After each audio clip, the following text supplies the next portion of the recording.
Good evening everyone. आप सभी का स्वागत है ओएल एक्सपर्ट पर। तो आज होली का दिन है, आप सभी ने बहुत अच्छे से होली खेली होगी। तो आज हम डिस्कस करने वाले हैं कैलेंडर का पार्ट 2। तो आज का दिन आपका बहुत बढ़िया रहा हो, कलरफुल रहा होगा। आई होप, मैं ये आशा करता हूँ कि सभी ने अच्छा खेला होगा। तो आज शाम के 4 बज रहे हैं और कुछ लोग, तो बहुत सारे लोग ऐसे भी होते हैं कि जो 4 बजे तक भी होली खेलते रहते हैं। तो ऐसा मत करिए, पढ़ाई भी जरूरी है क्योंकि आने वाले टाइम में आपका एग्जाम भी बहुत जरूरी है, होने वाला है। तो होली खेलिए, बिल्कुल होली खेलना बहुत जरूरी है, लेकिन आपको एक लिमिट में खेलनी है, तभी आपके लिए आने वाली चीजें बेनिफिट होगी। तो ये नोटिस करिए, हर चीज अगर लिमिट में रहे तो बेनिफिशियल रहती है। जैसे अगर आप चीनी खा रहे हैं तो लिमिट में खाइए। और चीनी से याद आया, तो सभी के घर में गुजियाएं बन रही होंगी, गुजिया खाई होगी। तो आई होप ये सारी चीजें अच्छी है, लेकिन पढ़ाई भी बहुत जरूरी है क्योंकि बिना पढ़ाई के सारी चीजें फीकी हो जाती हैं, सभी को पता है। तो आज की क्लास में हम कैलेंडर डिस्कस करने वाले। प्रीवियस पार्ट में हम लोगों ने कैलेंडर का बेसिक पार्ट डिस्कस करा था। आज मैं इसका सेकंड पार्ट डिस्कस करने जा रहा हूं, जिसमें मैं आपको रिपीटिशन ऑफ कैलेंडर सिखाऊंगा कि रिपीटिशन कब होता है। दैट मीन्स कि जो ये कैलेंडर है ये कब रिपीट करेगा आने वाले टाइम में। इस चीज का कॉन्सेप्ट मैं आज की क्लास में देने वाला हूं। तो जल्दी से सभी लोग लाइव आ जाइए, जिससे आप मैक्सिमम लोग आज की क्लास का बेनिफिट उठा सकें। तो हम लोग स्टार्ट करते हैं आज का सेशन। नोटिस करिए, देखिए कैलेंडर में दो तरह के ईयर होते हैं, एक लीप ईयर होता है, एक नॉर्मल ईयर होता है। जैसा हमने प्रीवियस लेक्चर में बता रखा है आपको। 366 दिन है तो लीप ईयर होगा, और 2 दिन ऑड डेज होते हैं, दैट मींस एक्स्ट्रा डेज होते हैं। और अगर नॉर्मल ईयर है 365 दिन होते हैं, ये सभी को पता है। लेकिन अगर मैं आपसे ये पूछूं कि 2011 का कैलेंडर कब रिपीट होगा या 2013 कैलेंडर कब रिपीट होगा। रिपीट का क्या मतलब है? दैट मींस कि सारे डे सेम वैसे ही शो करें। जैसे अभी चल रहा है 2022, तो 2022 का कैलेंडर कब रिपीट होगा, यही मेरा क्वेश्चन है। तो इसको कैसे सॉल्व करते हैं, क्या इसका शॉर्टकट है, इन चीजों पे आज की क्लास में मैं काम करने वाला हूं। तो बहुत ध्यान से स्टार्ट करते हैं आज का सेशन। नोटिस करिएगा कि अगर मैं आपसे पूछ रहा हूं 2022, तो आपको इसको पता लगाने के लिए सबसे पहले मुझे यह जानना पड़ेगा कि 2022 से पहले लीप ईयर कब था।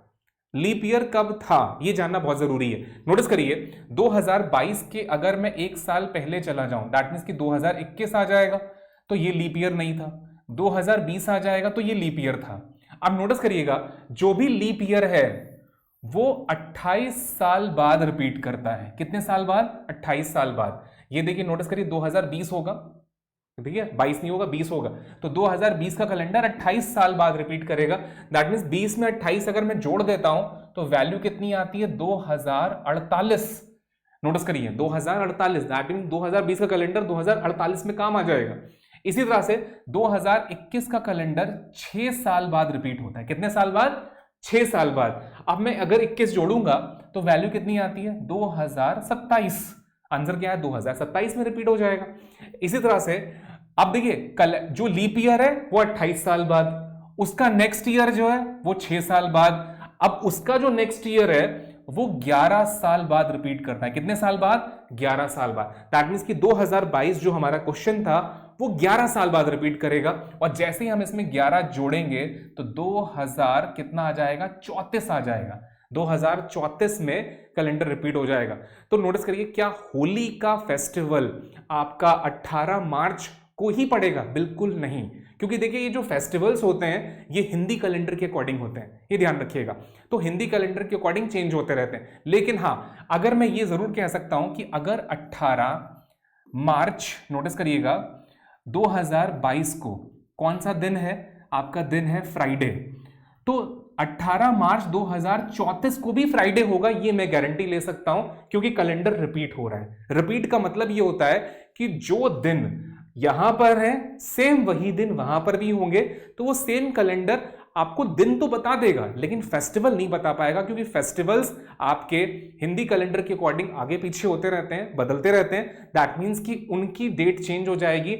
लेकिन अगर 18 मार्च 2022 को आज फ्राइडे है तो भैया 18 मार्च 2034 को भी फ्राइडे होगा, ये गारंटी है। और कोई भी दिन हो, 2022 का कोई भी दिन, 2034 का कोई भी दिन, दोनों सेम डे होंगे। दैट मींस कि अगर आप कोई भी दिन, जैसे अगर 15 अगस्त 2022 को जो भी दिन होगा वही दिन 15 अगस्त 2034 को भी होगा। कोई भी दिन उठा सकते हैं आप। समझ में आया? तो ये चीज समझ में आ गई होगी कि कैलेंडर रिपीटिशन का कॉन्सेप्ट होता क्या है। लेकिन अगर मैं अभी, देखिए खत्म नहीं हुई की बात, क्योंकि देखिए 2022 तो आपने 11 बता दिया।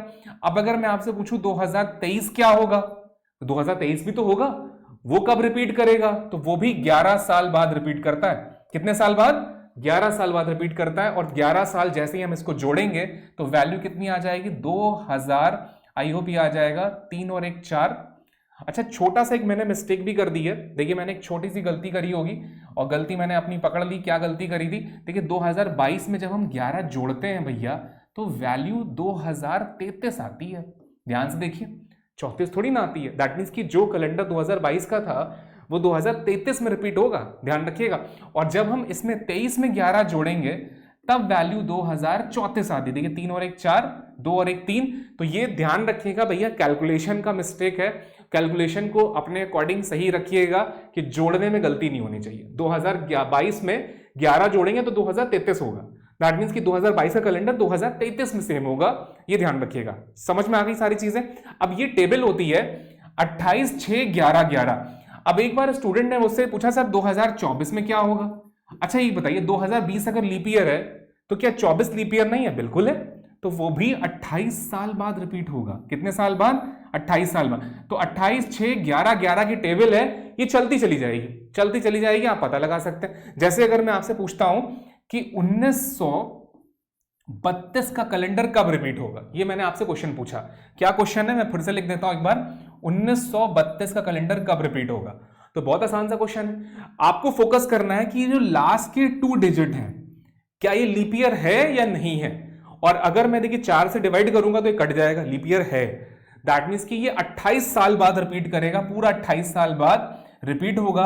और मैं इसमें 28 जोड़ देता हूं। देखिए 32 में 8 जोड़ूंगा तो 40 और 20 60। दैट मीन्स कि ये रिपीट हो जाएगा 1960 में। तो आपका 1932 का कैलेंडर 28 साल बाद 1960 में रिपीट कर जाएगा। ये एकदम फिक्स्ड है, बदलेगा नहीं, ध्यान रखिएगा।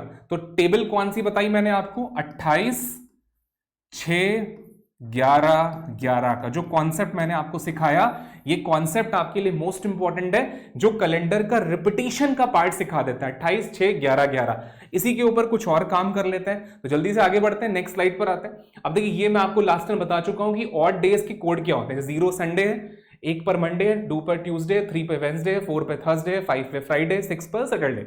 नेक्स्ट पॉइंट पर आते हैं। अब देखिए 100 साल है तो 5 दिन एक्स्ट्रा होते हैं। ये भी हम लास्ट पार्ट में पढ़ा चुके हैं आपको। 200 साल में 3 दिन होते हैं, 300 साल में 1 दिन होते हैं और 400 साल में 0 होते हैं। तो आज का पहला क्वेश्चन हम पिक करते हैं। देखिए फर्स्ट क्वेश्चन आपकी क्लास का आ चुका है, जरा स्टार्ट करते हैं। देखिए यहां लिखा है 2005। तो 2005 का कैलेंडर कब सेम होगा ये पूछा जा रहा है। देखिए बहुत आसान है। 2005 के पहले लीप ईयर कब था? लीप ईयर कब था? 2004 में था। तो 2004 28 साल बाद रिपीट होगा। 2005 आपका 6 साल बाद रिपीट होगा। दैट मींस कि आंसर क्या आएगा? 2011। 11 आंसर आ गया, क्वेश्चन सॉल्व हो गया, खत्म। लेकिन अगर इसके अलावा कोई और भी पूछा जाता तो भी हम सॉल्व कर सकते थे। कैसे? देखिए 2006 का कैलेंडर कब रिपीट होगा? तो हम कह सकते हैं 11 साल बाद रिपीट होगा। और जैसे ही हम 11 जोड़ेंगे तो 11 और 6 कितना होता है? 17। 2017 हो जाएगा। ये समझ में आ रहा है? इसी तरह से 2007 का कैलेंडर कब रिपीट होता है? 11 साल बाद रिपीट होता है। तो जैसे ही हम 7 को 11 से जोड़ेंगे वैल्यू कितनी आ जाती है? 18 आ जाती है। तो 2018 में रिपीट हो जाएगा। ये समझ में आ रहा है? तो नोटिस करिए आपका 2004 का कैलेंडर कब रिपीट होगा, 5 का कब रिपीट होगा, 6 का कब रिपीट होगा, 7 का। दैट मींस कि एक ही क्वेश्चन के अंदर आपने 4 क्वेश्चन सीख लिए कि 4 से लेकर 7 तक का कैलेंडर कब रिपीट होगा। अब कोई अगर ये जानना चाहता है आपसे कि भैया 2008 का कैलेंडर कब रिपीट होगा, तो ये तो फिर से बहुत आसान हो जाता है। कैसे? देखिए 2004 अगर लीप ईयर है तो 2008 भी लीप ईयर होगा। तो सीधे फिर से ये टेबल शुरू हो जाएगी 28 वाली। तो यहां पे क्या लिखेंगे हम लोग? 28 साल बाद रिपीट हो जाएगा। तो ये 28 साल बाद रिपीट हो जाता है और आंसर आ जाता है। तो ये समझ में आ रहा है सभी को कि कैसे सॉल्व करते हैं और इसका शॉर्टकट क्या है। इसी के ऊपर एक और क्वेश्चन करते हैं, इसका आंसर क्लियर हो चुका है। आंसर 2000। अब देखिए 2007 का कैलेंडर पूछा गया। देखिए अभी मैंने 2 मिनट पहले सॉल्व करा था कि 2007, 2006, 2005 और 2004। और मैंने आपको बताया था कि 28 6 11 11 और इसको अगर हम 11 जोड़ेंगे तो नेचुरल सी बात है कि वैल्यू क्या आएगी? 2018 आएगा। तो आंसर क्या आ चुका है? 2018 is the right answer. Question solve हो गया। अब मैं आपसे एक क्वेश्चन और पूछने जा रहा हूं, बहुत ध्यान से देखिएगा।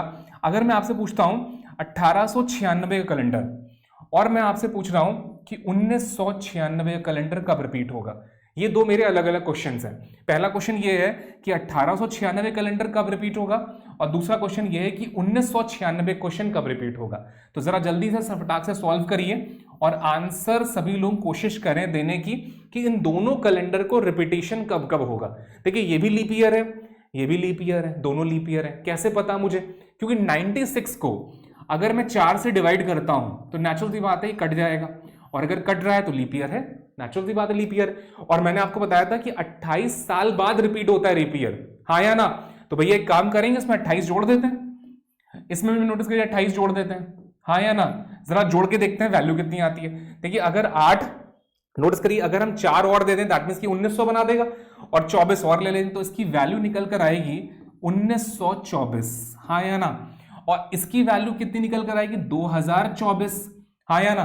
तो दैट मींस कि 1896 कैलेंडर 28 साल बाद 1924 में रिपीट होना चाहिए, एग्री? और 1996 कैलेंडर 28 साल बाद 2024 में रिपीट होना चाहिए। लेकिन एक बहुत ही अजीब सी बात आपको समझ में आएगी कि ये आंसर गलत है और ये आंसर सही है। अब ऐसा क्यों हो गया? नोटिस करिए पूरा क्वेश्चन पलट गया। देखिए एक सही है और एक गलत है, ऐसा क्यों? इसका रीजन है, नोटिस करिएगा, जब 1896 से 1924 के बीच में आए तो यहां पर 1900 शताब्दी आ गई, और ये 1900 शताब्दी आपकी लीप ईयर नहीं थी, लीप ईयर नहीं है। इसकी वजह से ये 28 वाला फॉर्मूला फेल हो गया, पूरी तरह से फेल, बर्बाद हो गया ये फॉर्मूला, नोटिस करिए। और 1996 के बाद और 2024 के बीच में आपके सामने 2000 वाली शताब्दी आ रही है, लेकिन ये शताब्दी आपकी लीप ईयर है, ये फॉर्मूला यहां काम आ जाएगा। नोटिस करिए यहां पे काम आ गया क्योंकि आपके सामने जो सेंचुरी पड़ रही है वो लीप ईयर सेंचुरी है, इसलिए फॉर्मूला काम आ गया। लेकिन यहां पे जो सेंचुरी आ रही है वो नॉर्मल ईयर वाली सेंचुरी है, वो लीप ईयर की सेंचुरी नहीं है, इसलिए फॉर्मूला फेल हो गया। इसीलिए लोग कहते हैं कि भैया 28 6 11 11 का फॉर्मूला कुछ क्वेश्चंस में काम नहीं करता। अब आपको ये समझ में आया होगा कि किन क्वेश्चन में ये फॉर्मूला काम नहीं करेगा। अब एक क्वेश्चन दिमाग में ये भी आता है कि अब करें क्या, क्वेश्चन कैसे सॉल्व करें, तो इसका सोल्यूशन क्या है? चलिए समझाते हैं इस चीज का सोल्यूशन क्या है। बहुत ध्यान समझिएगा। तो ये आंसर आपको समझ में आ चुका है कि ये वाला पार्ट तो हमारा सही है, ये वाला गलत हो गया। तो इसको कैसे पता लगाएंगे कि अब ये कैसे रिपीट होगा? नोटिस करिए, अब नोटिस करिएगा ये चीज कि अब इसको कैसे पता चले। इसके जानने के लिए हमें पहले ये जानना पड़ेगा कि 28 6 11 11 का फॉर्मूला बना कैसे। सबसे पहले हमें यह जानना पड़ेगा। जब हम ये जान जाएंगे तब हम आपको बताएंगे कि 1896 कैलेंडर कब रिपीट करेगा, ये चीज हम तब बताएंगे। तो पहले ये सिखाते हैं कि 28 6 11 11 का फॉर्मूला बना कैसे, उस चीज को समझते हैं। तो बहुत ध्यान से देखिएगा। देखिए हम एग्जाम्पल ले रहे हैं 2005 का, अच्छी बात है। 5 को हम सब जानते हैं कि 6 साल बाद रिपीट होता है, लेकिन हम ये जानना कोशिश करते हैं कि ये 6 ही क्यों आया। बहुत ध्यान समझिएगा। देखिए एक साल अगर हम नीचे आते हैं, 2005 से 6 में आए तो वैल्यू कितनी आती है? +1। ये +1 का मतलब होता है कि 365 दिन है और उसमें एक दिन एक्स्ट्रा मिल गया, दैट्स व्हाई एक दिन एक्स्ट्रा, दैट मीन +1। जब हम 07 में आएंगे तब भी +1 आएगा, फिर 8 में आएंगे तो +2 आ जाएगा, 9 में आएंगे तो भी भैया +1 आएगा, और 10 में आएंगे तो भी +1 आएगा। अब यहीं पर रुक जाते हैं। नोटिस करिएगा, इसको हम जोड़ेंगे। जब जोड़ते हैं कि 1 2 तो 4 2 6, और जैसे ही 11 में आएंगे +1 हो जाएगा, और 11 का मतलब होता है, अब नोटिस करिए यहां पे 7 हो गया, प्लस का 7। अब नोटिस करिएगा 2005 का कैलेंडर 2011 में रिपीटिशन का कॉन्सेप्ट यही सिखाता है कि जैसे ही ये प्लस प्लस प्लस वैल्यू 7 बना देगा तुरंत कैलेंडर रिपीट हो जाता है। नोटिस करिए +1 +1 +2 +1 +1 +1, जरा जोड़िए, 7 आ रहा है, और ये 7 इस बात का इंडिकेशन होता है कि 7 7 कैंसिल हो जाएगा और 0 आ जाएगा। दैट मींस कि 2005 का कैलेंडर 2011 में तुरंत रिपीट कर जाता है। समझ में आया ये चीज? अब क्वेश्चन मार्क ये क्रिएट होता है कि 2005 को मात्र 6 साल लगे और रिपीट होने में। अब 2007 को लेते हैं, 2007 को लेते हैं, इसको भैया 11 साल क्यों लग जाते हैं? ये दिमाग में क्वेश्चन चल रहा हो कि 2007 को हमें 11 साल क्यों लग जाते हैं। देखिए जब 7 से 8 में आएंगे आप कंफर्म आ गए तो यहां पे आपको +2 करना है, अच्छी बात है, जैसे हम लोगों ने यहां पे करा था, 7 से 8 में आए थे +2 करा था। देखिए 9 में आएंगे, अच्छी बात है, +1।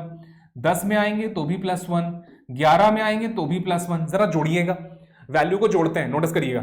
जैसे ही हम जोड़ेंगे तो दो देखिए 3 2 5, वैल्यू 5 आ रही है। फिर देखिए 12 में आएंगे तो नोटिस करिए +2 करेंगे यहां पर, हाँ या ना, ये समझ में आ रहा है। देखिए 7 से 8 में आ रहे हैं, 8 से 9 में आ रहे हैं, 9 से 10 में आ रहे हैं, 10 से 11 में आ रहे हैं। अब इसी वैल्यूज को नोटिस करिए, आप जब जोड़ेंगे तो वैल्यू 8 के बराबर पहुंच जाती, जिसकी वजह से हमें 11 साल का अंतराल हो जाता है। इसको एक चीज और फॉर्मूले से आपको समझाते हैं और समझ में आएगा अच्छे से।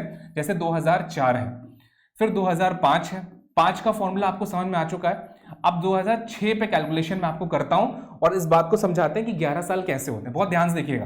देखिए 7 में आते हैं, 07 में आएंगे तो +1 होगा, 8 में आएंगे तो कितना आएगा, +2 हो जाएगा, ध्यान रखिएगा। इस तरह से 9 में आएंगे तो +1 होगा। फिर किस में जाएंगे, 10 में जाते हैं तो भी +1 होता है। फिर देखते हैं 11 में आएंगे तो भी +1 होगा। यहां तक क्लियर हो रहा है। अब चलते हैं 12 में, देखिए किस में चलेंगे, 12 में। तो जैसे ही 12 में जाएंगे तो +2 हो जाएगा। अब जरा इस आंकड़े को जोड़िए, जरा जोड़िए, और क्या वैल्यू 7 आ रही है। देखिए 2 3 4 5 6 तो आई, और 6 के बाद सीधे 8 आ गया, 7 तो आया ही नहीं, और हमें तो 7 चाहिए था। इसके लिए हम 7 का अगला मल्टीपल खोजेंगे, दैट मीन्स कि 14 को ढूंढेंगे। अब देखिए हम यहां से 13 में जाएंगे फिर +1 होगा, फिर 14 में जाएंगे फिर +1 होगा, फिर 15 में जाएंगे फिर +1 होगा, 16 में जाएंगे सीधे +2 मिल जाएगा। समझ में आ रहा है ना यहां तक। अब मैं आपको पहले ही बता चुका हूं कि 11 साल बाद रिपीट होता है, दैट मीन्स की वैल्यू कितनी आती है, 2017, हाँ या ना। तो एक साल और चले जाऊं। अब जरा जोड़ते हैं, जरा जोड़ के बताइए। देखिए नोटिस के 3, एक 4, एक 5, एक 6, 6 2 8, एक 9, एक 10, एक 11, 11 और एक 12, 12 और 2 14, वैल्यू आ गई 14।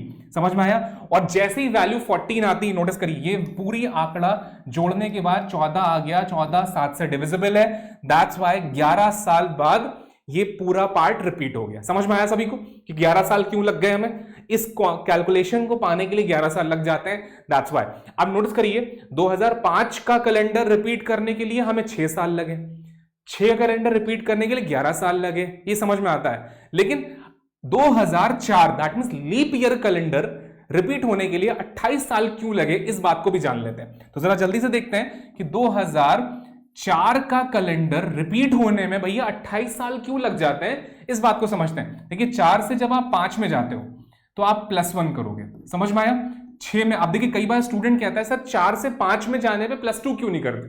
नोटिस करिए 3 से जब 4 में आएंगे तब +2 होगा, 4 से 5 में जाएंगे तो +1 होगा, ये ध्यान रखिएगा। अब जरा आते हैं, देखिए 6 से आगे 7 में आते हैं। देखिए यहाँ पे +1 था, ये भी +1 था। अब देखिए 7 से 8 में आएंगे तो कितना आएगा, +2। फिर 9 में आएंगे तो कितना आएगा, +1। ध्यान से जोड़ते रहिएगा। फिर 10 में आते हैं, जैसे ही हम 10 में आए, अब नोटिस करिएगा वैल्यू 7 हो गई। कैसे जोड़िए, ध्यान से, 1 2 3, 3 2 5 2 7, और मैंने आपसे कहा था कि जैसे ही 7 आ जाएगा तो रिपीट हो जाएगा। देखिए 7 यहां है, 7 यहां कट गया, तो 2004 का कैलेंडर 2010 में होना चाहिए था रिपीट, लेकिन होता नहीं है। रीजन क्या है, क्यों नहीं होता, रिपीटिशन नहीं होता, क्योंकि 2004 आपका लीप ईयर है और 2010 आपका नॉर्मल ईयर है। दैट मीन्स कि यहां पर फरवरी 28 की है और यहां पर फरवरी 29 की है, फेब का मंथ 29 का है, तो भैया रिपीट कहां से हो जाएगा। तो आपके सामने ये आंकड़ा तो 7 आ रहा है, लेकिन यहां पर फरवरी वाला जो मंथ है वो मैच ना होने की वजह से कैलकुलेशन फेल हो जाता है। दैट मीन्स, समझ में, इसीलिए इसको पाने के लिए आपको 28 सालों का इंतजार करना पड़ेगा। अब समझ में, 28 साल क्यों इंतजार करते हैं, दैट्स व्हाई। और यही चीज ध्यान रखिएगा, इसी वजह से 1896 का कैलेंडर 40 साल बाद रिपीट होगा। नोटिस करिए 1896 कैलेंडर जो अभी हम लोग डिस्कस कर रहे थे, 1896 कैलेंडर, इसको पाने के लिए 40 साल इंतजार कर लेंगे। अब अगर ये आंकड़ा अगर आप जोड़ेंगे +1 +1 +2 इस तरह से जोड़ेंगे तो आपको 40 साल लग जाएंगे, तब जाकर आपको एग्जैक्ट आंसर मिलेगा और तब आपका 1896 कैलेंडर रिपीट हो जाएगा। तो आई होप समझ में आया होगा कि कैलेंडर रिपीटिशन का कॉन्सेप्ट होता क्या है और सिस्टम है क्या। पूरा सिस्टम मैंने A to Z आपको समझा दिया, जिसमें मैंने आपको सारी चीजें बहुत बारीकी से बता दी हैं। आज होली का दिन भी है, तो आप सभी लोगों ने अच्छे से होली भी खेली होगी। तो अगली क्लास में मिलते हैं। पढ़ाई जरूर करिए, पढ़ाई बहुत जरूरी है, क्योंकि आपकी एग्जाम डेट्स आने वाली हैं। अप्रैल की फर्स्ट वीक में आपकी एग्जाम डेट्स आ जाएंगी, तो उसके लिए फोकस करिए। और चलिए, happy Holi to all of you. Thank you, आज के लिए इतना रखते हैं। Thank you to all. थक गए होंगे आप वेट करते करते, प्रोटेस्ट देखते देखते। अब भूल जाइए सब कुछ। हम बात कर रहे हैं आपकी आने वाली आरआरबी एनटीपीसी की सीबीटी 2 की परीक्षा और आरआरबी ग्रुप टी की परीक्षा, यानी रेलवे की। इसीलिए हम लेकर आ रहे हैं एक्सप्रेस बैच शाम 4 बजे से शाम 7 बजे तक, जहां पर आप अपनी तैयारी को सुपर फास्ट कर सकते हैं। शाम 4 बजे से रीजनिंग की क्लास में, 5 बजे से जनरल अवेयरनेस की क्लास में और 6 बजे से मैथ्स की क्लास में, वो भी बिल्कुल फ्री। डोंट वेट, आज ही ज्वाइन करिए OL एक्सपर्ट।